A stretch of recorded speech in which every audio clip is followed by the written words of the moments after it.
At eto na nga, ilang days ako nawala.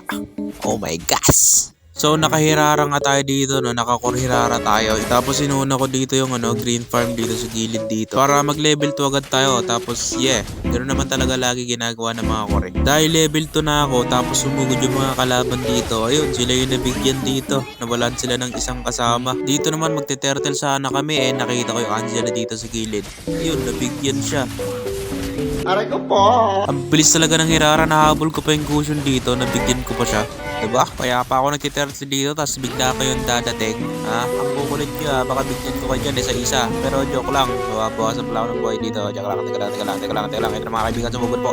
Ito na, nakatakas na. Magaling. Tingnan natin kung babalik ko siya. Ito na, mukhang babalik mga kaibigan. Makakapatay nga ba? Hey! Dakilang KS mga kaibigan. Sabay tipi. Galing ng cushion dito, pumasok siya. Tapos ayun, sinuntan ko siya dito tapos namatay yan. Wala na guys, GG. Okay, onting tutorial lang dito kay Hirara, dapat pag papasok kayo sa clash, in and out lang kayo guys. Kaya yung subutin ng kasama nyo yan, matigas naman. Kagaya na ito, nag-in ako. Tapos pag naubos yung skill out, tapos babalik ka dito pag meron ka ng skill, sabay KS, diba? Ganun lang yun, in and out. Parang ganun lang siya guys.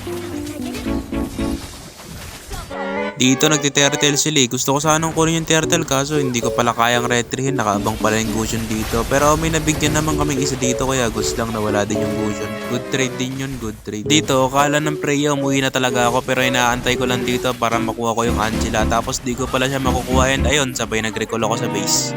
Dito inaantay ko lumabas yung Layla sa mapa kasi nakita ko siya na nasa bot lane. Kaya nung tinira niya tong farm, sinuot ko na agad siya at kinumba na tayo. Namatay siya bigla dito mga kaibigan. Nawala agad siya, wala siyang kwenta. Nakatayo yung Layla dito, kala niya siguro stat ko siya at ayun, binigyan namin siya. Napatay ko pa nga dito yung Lily Kala ko matatapos na, sinugod ko po sa tore. Umay talaga, namatay pa bago matapos yung laro.